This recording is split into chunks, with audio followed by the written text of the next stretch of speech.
psíquica. Então nós estamos começando efetivamente a nossa live exclusiva para membros do canal de YouTube e hoje nós vamos fazer um passear. O que é neurociência?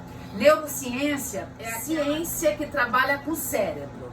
Então o cérebro é o sistema nervoso. E o sistema nervoso, o órgão mais importante do sistema nervoso é o cérebro. Mas é neuro, então sistema nervoso, cérebro.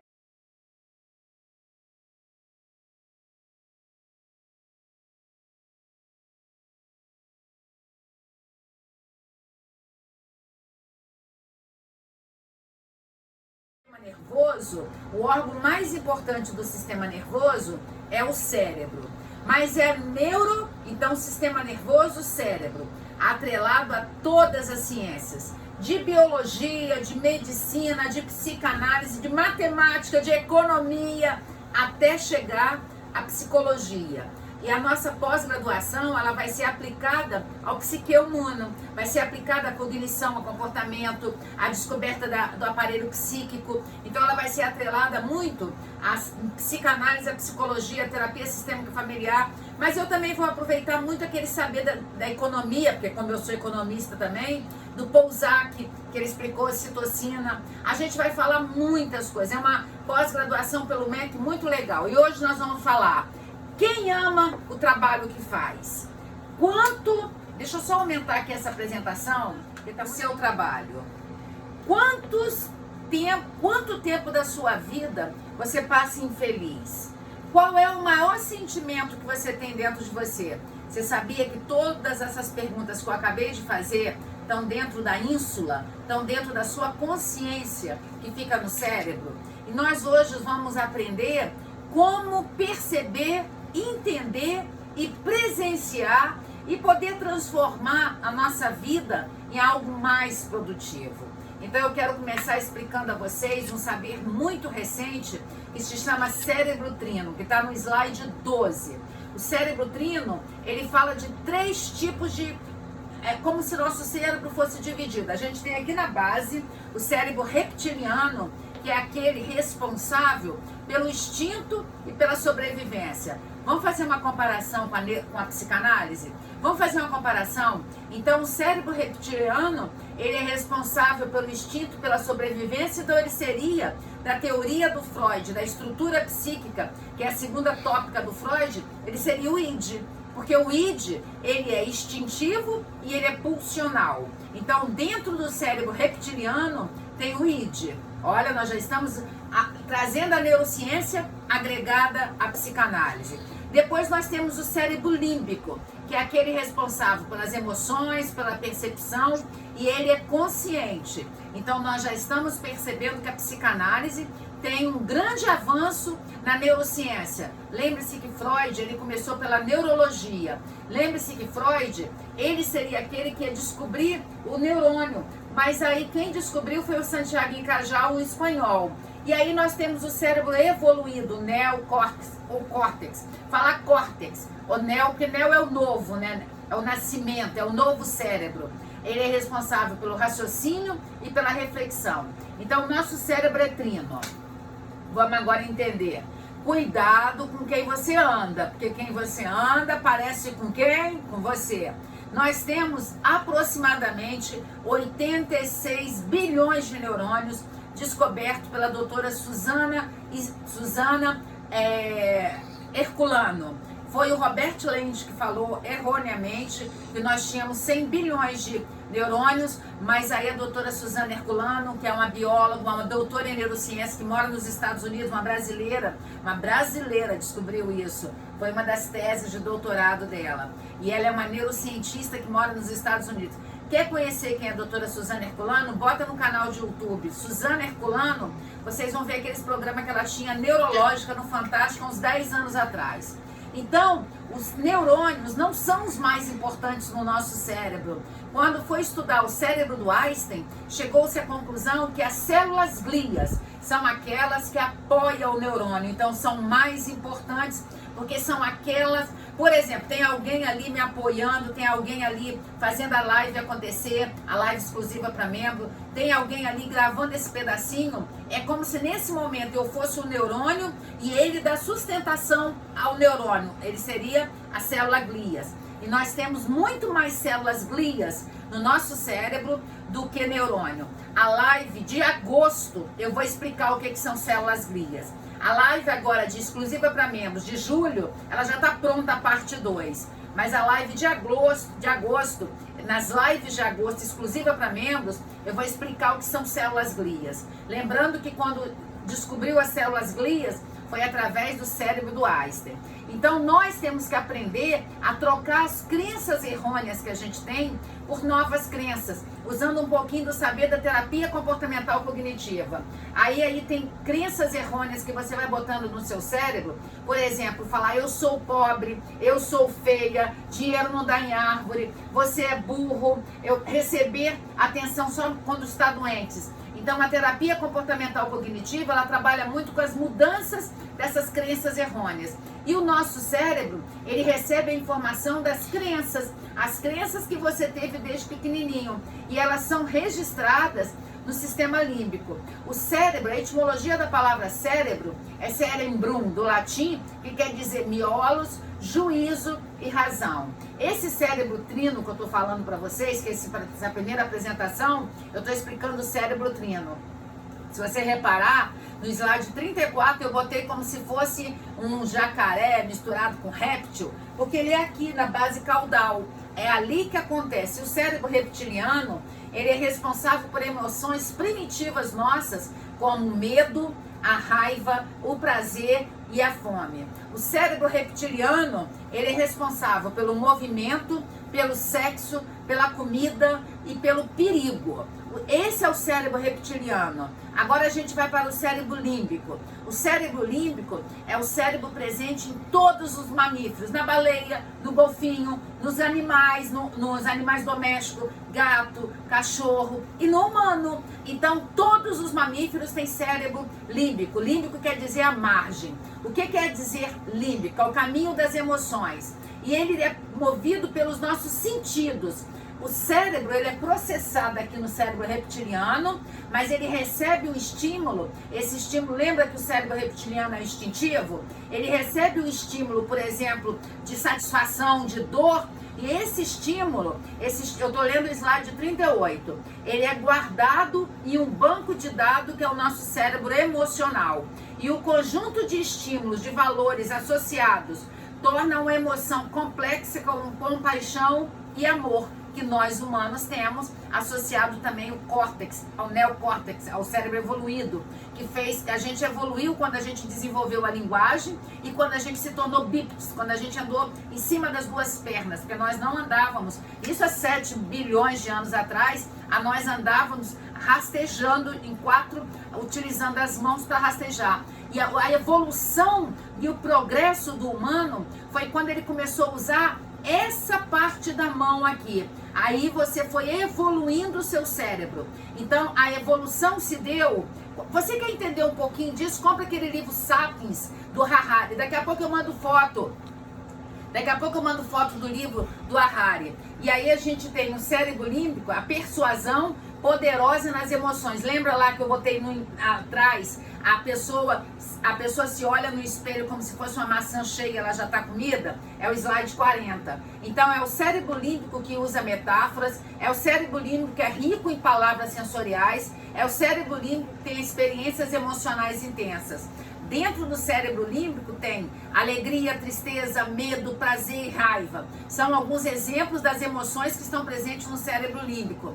No cérebro límbico regula as nossas emoções através dos processos motivacionais, como fome, sede, através do sistema nervoso autônomo. Ele participa do processo da memória, tanto que tem o hipocampo, que é o local das memórias, que foi aqui o Eric Kandel. Todos esses livros meus, até aqui esse verde, até aqui, é do Eric Kandel. Eric Kandel que comprovou isso através da aplísia, um experimento molúsculo. Esses neurocientistas, quando eles querem comprovar alguma coisa, eles vão estudar um molúsculo que tem menos neurônios. Se for estudar o humano tem muito neurônio e não consegue. Então, o cérebro límbico é relacionado às memórias, a emoções, ao medo, e a ínsula, a consciência. Então, a hipotálamo, a área pré-frontal, tem no cérebro límbico também os lobos, que eu já mostrei, você já tem a live com material do mês passado, do mês de junho, tem os lobos, né? Dá uma olhadinha. Aí nós vamos para o cérebro evoluído, que ele chama neocórtex ou córtex.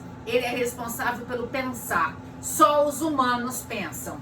A massa nossa cerebral, ela se diferencia dos outros seres humanos porque nós temos a consciência hoje no cérebro. Nós já sabemos que é a ínsula e com isso ela é relacionada ao raciocínio lógico. Aí nós temos as múltiplas inteligências, que o módulo do mês que vem eu vou mandar para vocês como apresentação as múltiplas inteligências do Gardner. Então, então a gente tem 4 feridas narcísicas. 4 feridas narcísicas que cortaram a vida das pessoas. A primeira ferida narcísica, quando o homem acreditava que ele era o centro de tudo na Terra. Aí veio Galileu e Copérnico, na Idade Média, e falaram que não, a Terra não era o centro. A segunda ferida narcísica é quando Darwin falou que nós passamos por um processo de evolução. Mas você tem que lembrar sempre que evolução não é progresso. É quando a gente evolui, por exemplo, a gente não precisa mais do siso, tanto que todo mundo tira porque a gente tem a faca. E o Darwin falou isso, da evolução. Foi o Darwin que falou da evolução da construção da linguagem. Foi o Darwin que falou que nós humanos, há bilhões e bilhões e bilhões, a gente evoluiu de uma espécie inferior à nossa. E essa evolução fez com que a gente andasse de duas em cima das pernas. A evolução fez que a gente usasse as mãos. Isso é evolução, mas isso ainda não é progresso. Que evolução não é progresso. A evolução que fez o Darwin falar do nosso sistema nervoso. O Darwin era um biólogo, igual a doutora Suzana Herculano. A terceira ferida narcísica é a ferida narcísica que o Freud falou quando ele começou a falar da psicanálise em 1856, quando ele nasceu, 1896 que ele começou a falar da psicanálise. O Freud é um médico neurologista e que falou, ele é o pai da psicanálise, é o tronco da psicanálise, é construída por ele. E o Freud falou que nós não somos dominados pelo que a gente pensa, a gente é dominado por aquilo que a gente guarda no inconsciente. A frase do Freud é: o ego não é senhor de si, ego é a personalidade. E hoje nós estamos vivendo a 4ª ferida narcísica, onde está se cada vez mais percebendo, através da descoberta da inteligência artificial daqui a pouco, e outra apresentação que vocês receberam aí, vocês que são membros exclusivos, vocês vão ver que eu falei das inteligências artificiais. E hoje a 4ª ferida narcísica, sabendo que o sistema nervoso, esse órgão, o maior órgão do sistema nervoso, que é o cérebro. Olha o slide 49, eu botei uma mão segurando o cérebro, mas o cérebro cheio de cores, para mostrar que isso é revolução.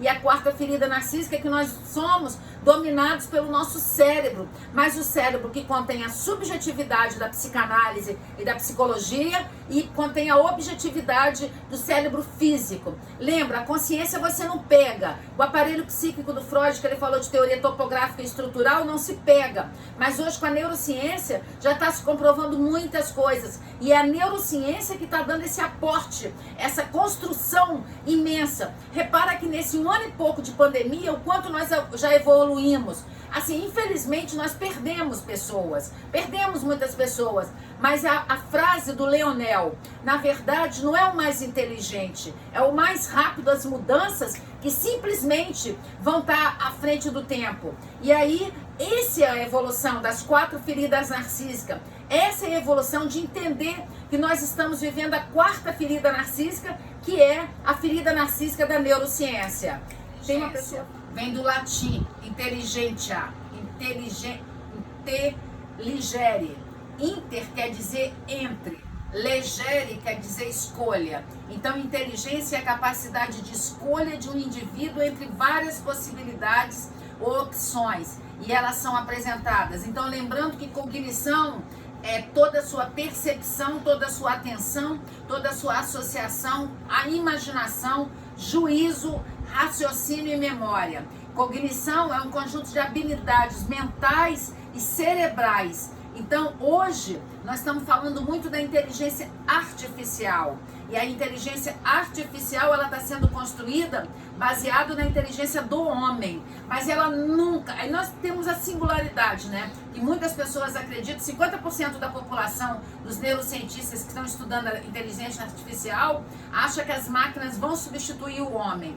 Mas eu digo para vocês, eu acredito mais no outro 50%.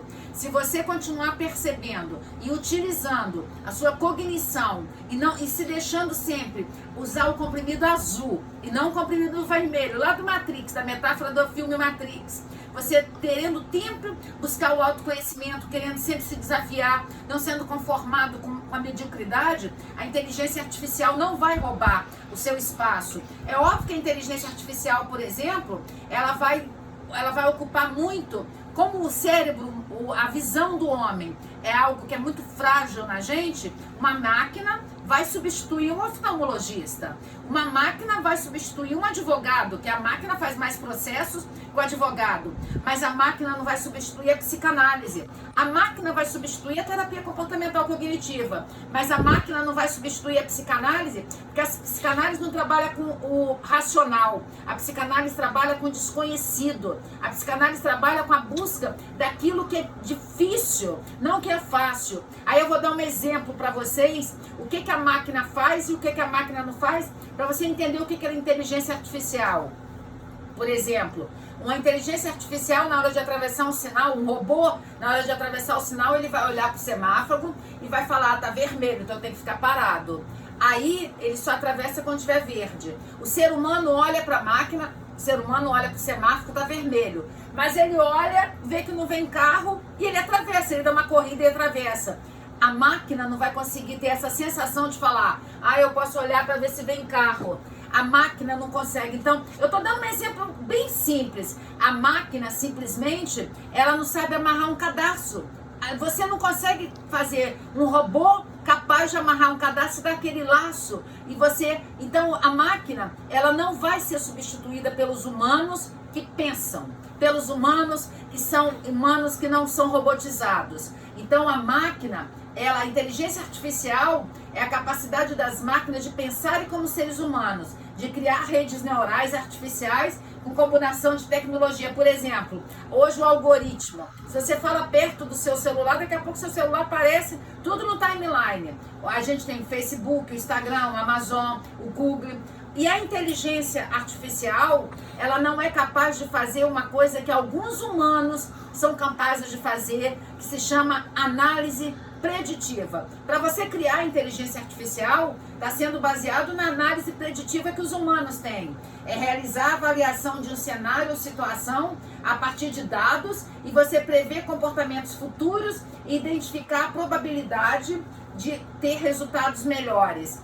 Os humanos, eles são capazes de usar a inteligência preditiva de prever algo que vai acontecer por dados e fatos pelo neocórtex, pelo cérebro evoluído, pelo cérebro que fez o raciocínio. Então, está se utilizando análise de dados e fatos para você prever o futuro da inteligência artificial.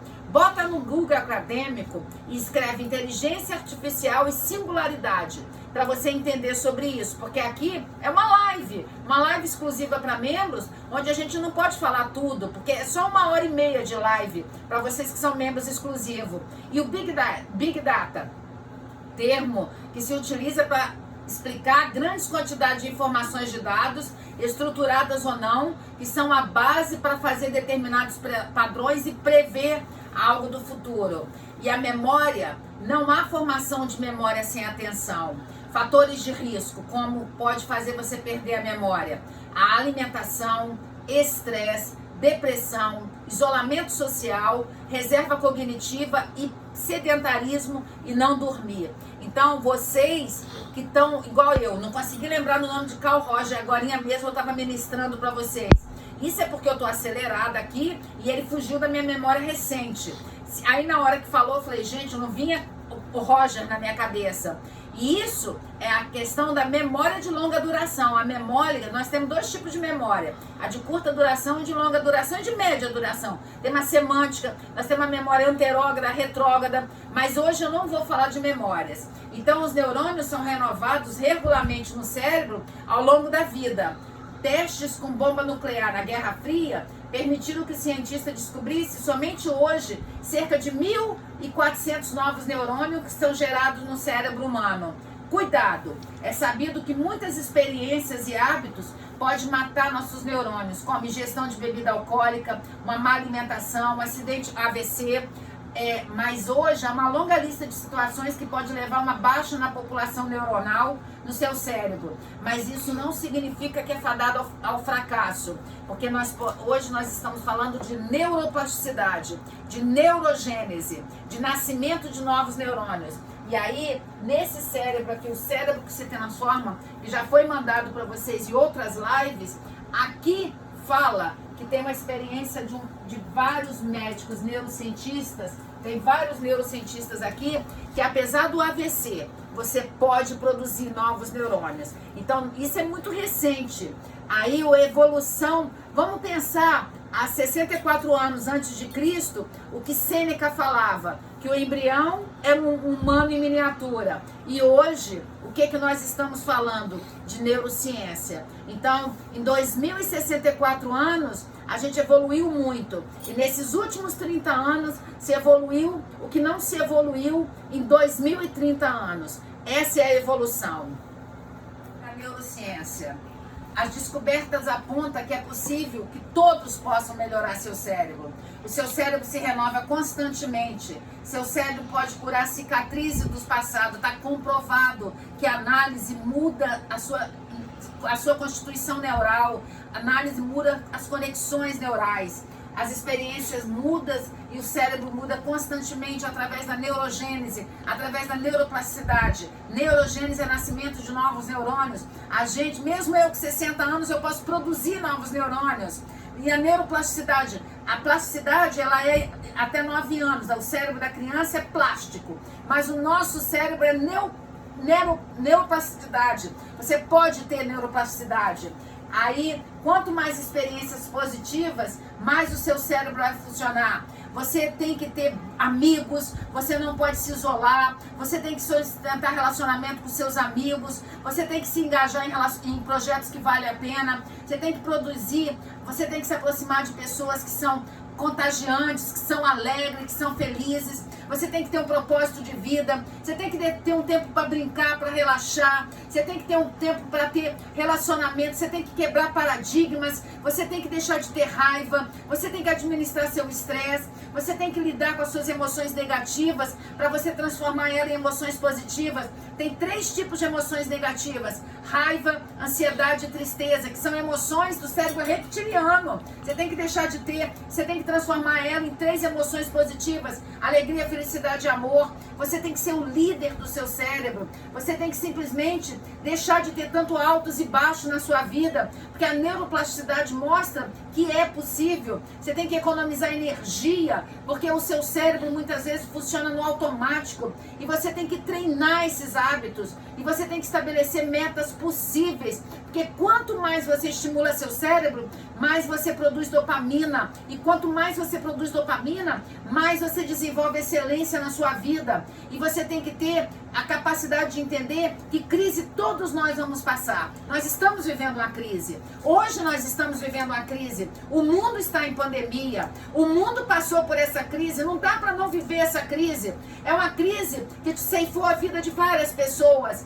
Mas você tem que acordar e falar: eu estou viva, porque eu respiro. E se eu respiro, eu tenho que valorizar a respiração que eu tenho. Porque a gente às vezes esquece que a gente respira, e só respira quem está vivo. E aí você vai produzir no seu sistema nervoso, no maior órgão do sistema nervoso, no cérebro. Você vai produzir através da sua inteligência. A inteligência é o que move o humano. Só os humanos têm inteligência. E aí você vai ser uma pessoa que vai ter a capacidade de, apesar de vários problemas, de você ser feliz. Apesar de você ter diversas dificuldades, você ser feliz. E a gente já sabe que toda doença, ela é produzida por emoções negativas, porque nós hoje trabalhamos com a epigenética. Por isso que em setembro, em outubro e novembro, nós vamos ter 2 aulas de epigenética. Quem sabe eu vou fazer o sorteio aqui nessa live exclusiva para membro, vocês ganham. Onde a doutora Leila vai fazer a aula de epigenética. Ela que vai ministrar a aula de epigenética. E aí, através da epigenética, mesmo que esteja na sua marca do DNA, epigenética, ele não muda o DNA, ele faz aquela doença que é genética não se expressar. Por isso que a gente tem que aprender de epigenética. Epigenética é o salto para o futuro. Quem sabe, essas lives exclusivas para membros, eu faço uma live, não em agosto, porque em agosto eu vou continuar falando desses princípios da neurociência. Eu faço uma live de epigenética. E eu espero que esses 3 slides que eu mandei para vocês de aulas, de lives exclusiva, que vocês estão aí com 3 slides. Esse último slide tem 140 figuras e eu mandei os outros. Eu espero que vocês possam várias vezes, tá aprendendo e várias vezes estar cada vez mais à frente do seu tempo. Então,